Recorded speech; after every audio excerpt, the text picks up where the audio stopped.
이 자리가 문득 체험되고도 여전히 경계를 그 보는 눈, 그 시선을 끊어버리질 못했기 때문에 자꾸 말이 많은 거예요, 공부에 대해서.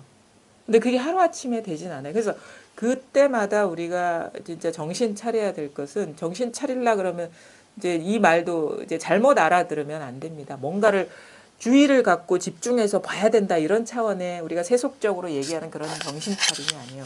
정신 차림이라는 것은 생각의 꿈에 떨어져 있지 않는다. 어떤 감정의 꿈에 떨어져 있지 않은가. 그게 꿈에 떨어져 있는 것, 망상에 떨어져 있는 게 정신 못 차린 거거든요. 그때마다 뭔가 항상 경계에 떨어지면 장애가 느껴져요. 장애가. 뭔가 문제가 있는 것 같고 시원치 않은 것 같고 분명하지 않은 것 같은 느낌이 들어요. 그거는 다 경계의 마음이 있기 때문에 그러는 거예요. 경계에 사로잡혀 있기 때문에. 근데 그때 이 경계가 일어나는 것에서 이제 그거는 뭐 자연스럽게 습관적으로 이렇게 떨어지게 되니까 그때 어떻게 정신을 차려야 되냐면, 그래, 이 불편함, 이 미흡함, 이 혼란스러움이 있으려면 이 일이 있어야지 가능한 게 아닌가라는 그 전환, 곧바로 정신을 어떤 차릴 수 있는 그런 어떤 좀 자기 나름대로의 어떤 방책이라 해야 되나? 뭔가 힘이 있어야 되는 거예요. 경책.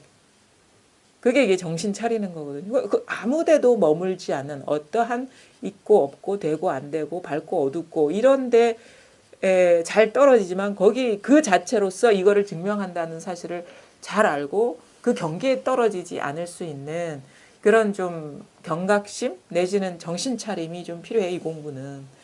하루아침에 그 분별의 업습에서 자유로워지지 않아요. 그래서 자꾸 실수를 해요. 실수하다가 정신 차리고 실수하다가 정신 차리고 그 오뚜기처럼 자꾸 넘어져요. 그 관성이 있기 때문에. 왼쪽 아니면 오른쪽, 있는 거 아니면 없는 거, 자꾸 양변에 떨어지거든요.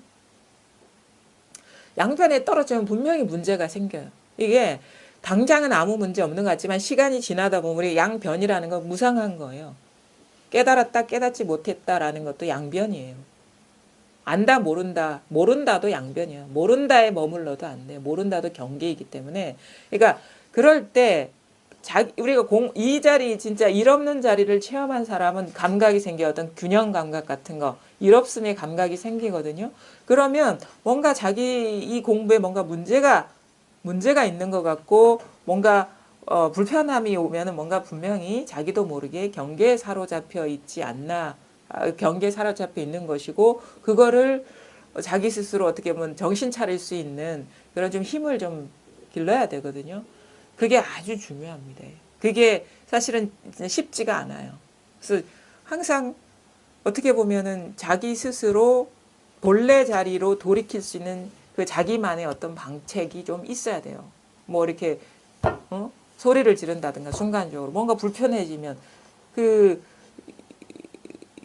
우리가 그 임재 스님이 이렇게 도를 물으면 이렇게 하를 했다 하잖아요. 악 그렇게 소리를 지르는데 그 악이 뭐 법을 드러내는 거다라고도 이렇게 직접적으로 드러내는 거다라고도 뭐 받아들일 수 있지만 근데 그거는 무슨 소리냐면 꾸짖는 소리예요. 꾸짖는 소리.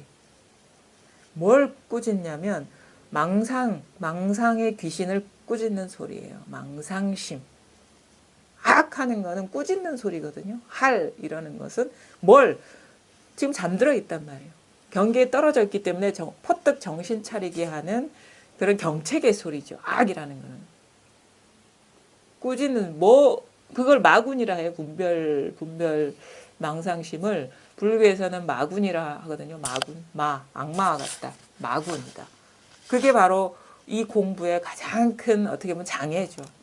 그래서 정신을 차릴 수 있는 그 나름대로의 어떤 방책이 있어야 되고, 그 과정이 처음에는 되게 힘들어. 쉽지가 않아요. 왜냐하면은 그 어떤 안목이나 힘이 약하기 때문에 사실은 자기가 지금 망상에 떨어져 있는 건지 꿈을 꾸고 있는 건지 아니면 공부를 제대로 하는 건지 그 분별의 지혜가 없어요. 그거를 볼 줄 아는 지혜가. 그래서 그러다가 어떤 장애를 느끼고 뭔가 불편함을 느끼고 막 헤매 돌아다니다가 문득 자기가 망상에 떨어져 있구나라는 것을 환기하는 그런 식의 경험들을 아마 할 겁니다, 여러분. 처음에는 그게 너무 긴 시간이, 혼돈의 시간이 올 수도 있어요. 뭐, 어떨 때는 한 일주일까지 막 어떤 그런 그 마군과 같은 생각에 막 굴림받다가 문득, 그때는 지옥과 같아요. 그럴 때의 심정은. 그때 문득 정신을 탁 차리고 나면 무슨 마법에서 풀려난 것처럼 아무 일이 없다는 걸 경험을 해요. 그런 걸 경험하면서 그거를 수도 없이 경험하거든요. 그런 경험을 하면서, 왜냐하면 진짜 일이 있다면 순간적인 정신 차림에서 깨어날 수가 없거든요. 그게 실제 하는 일이라면. 근데 문득 그 생각을 털어버리거나 생각을 놓아버리거나 분별하는 마음을 딱 내려놔버리면 그 즉시 효험이 발생해요. 진짜 아무 일이 없구나라는 걸 자기 스스로가 경험하거든요. 그러면서 이 공부에 대한 어떤 확신을 갖게 되고 그 믿음을 갖게 되고 더 이렇게 신심을 갖고 이게 들어가게 되는 그런 계기들이죠. 그래서 실수를 하면 다시 돌이킬 수 있는 기회가 생기는 것이고 그걸 통해서 이 공부에 대한 믿음과 확신을 갖게 되고 어떻게 보면은 그런 식의 시행착오와 어떤 후퇴하는 듯한 느낌이 계속 가거든요. 처음에는 그게 이제 속는 어떤 시간이나 강도가 이렇게 크다가 이제 점점 그 강도나 그 시간이 줄어드는 맛은 있어요. 근데 그게 어느 시점 돼서 딱 끊어지거나 그러진 않아요. 그게 오랜 시간이고 그게 이제 우리가 보통 얘기하는 뭐 10년이다 얘기하는데 10년 이상 걸릴 수도 있어요. 그건 장담할 수가 없어요.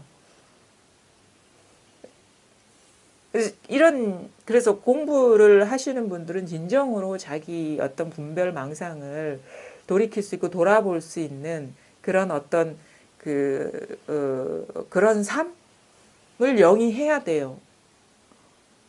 그런 거 있잖아요. 우리가 어떤 아이가 잘못을 했어요. 그래서 선생님이 꾸짖는단 말이에요. 꾸짖으면은 그 꾸짖음이 진정으로 효력을 발휘하기 위해서는 반성을 해야 된다고요. 반성. 아, 내가 진짜 잘못했구나.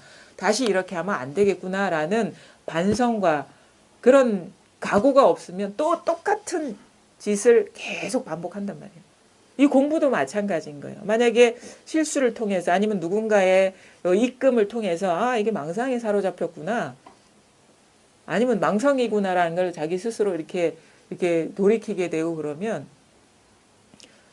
그 자기 삶에 내재화하는 그런 다시는 그렇게 속지 않으려는 그런 어떤 나름대로의 그 반성이 필요하거든요. 근데 그게 안 하고 그냥 뭐 법문만 듣는다고 되는 건 아니에요. 물론 사람이라는 게 감정이 있고 이게 그 감수성이 있기 때문에 자꾸 말을 듣다 보면 자기도 모르게 변하게 되긴 해요. 근데 진정으로 우리가 공부를 하는 사람이라면 누가 말해서가 아니라 자기 스스로 깨어나려는 어떤 의지와 그런 그 믿음과 그런 게 있어야 돼요. 그게 그게 수행이거든요. 사실 뭘 어떤 자세를 취해서 뭔가를 해서가 수행이 아니라 이거는 마음의 일이기 때문에 자기 마음에서 무슨 일이 일어나는가, 무슨 장애를 자기 스스로 만들고 걸려 넘어지고 있는가를 밝게 비춰보지 않으면 깨어날 수가 없어요. 그래서 그게 진정한 어떻게 보면 깨어남이고 수행이거든요. 그게 진정한 닦음이죠. 우리는 닦는다 하면은 뭔가 몸에 때가 있어서 닦는다는 개념으로 하는데 이 닦음이라는 거는 잘못된 것을 바로잡아가는 과정이에요. 마음에서 잘못 프로세싱 됐어. 마음이 발현하는 그 기제가 메커니즘이 잘못 짜여진 거예요. 그래서 이렇게 법문을 듣고 공부를 하다 보니까 이거는 자기 마음은 자기밖에 못 보거든요. 근데 얘기를 듣다 보니까 자기 마음을 보게 되고 아 본래 마음이 아무 문제가 없었고 분별이 없었는데 내 스스로 나만의 어떤 그 살아오면서 자기도 모르게 세팅된 프로세싱된 분별 기제가 작동하면서 뭔가 이 세상이 여러 조각 났구나라는 걸 이제 보고 그 착각에서 벗어나는 어떤 그 과정이 그러니까 새로운 차원으로 세팅이 돼야 되거든요. 그런 과정이 물론 자기 뜻대로는 안 돼요. 왜냐하면은 자기 뜻이라는 게 이 잘못 프로세싱 된 거기 때문에 잘못 이렇게 구획된 거기 때문에 자기. 그래서 자기 의지. 자기라는 게 그게 잘못 착각으로 인해서 있다고 여겼던 거기 때문에 자기 뜻대로 공부하는 게 절대 아니에요. 자기 뜻이 포기되는 공부거든요. 자기 뜻, 자기의 선택 의지, 어떤 판단 이런 것들이 이 자체가 실상의 눈으로 봤을 때는 그냥 망상이었구나라는 걸 보면서 그거를 이제 내려놓고 포기하고 아무런 마음의 기준을 두지 않게 되는 식의 전환이죠. 그러니까 말하자면은 그런 거죠.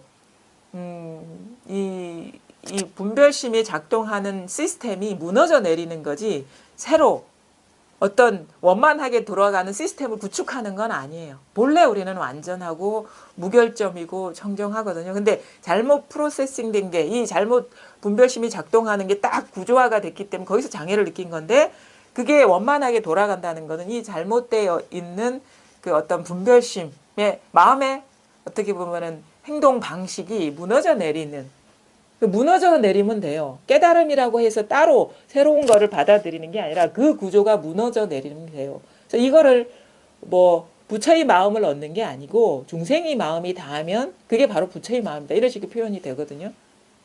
말하자면 내가 어떻게 한다. 내가 챙긴다. 내가 공부한다. 내가 뭘 알았다. 내가 깨달았다. 심지어 모른다는 것까지도 다 분별이라는 거를 잘 보고 그 어떤 경계에도 의미를 부여하거나 마음을 주거나 그 기준에 맞춰서 행동하는 일이 아니에요. 그 모든 기준이 다 무너져 내리는 거지.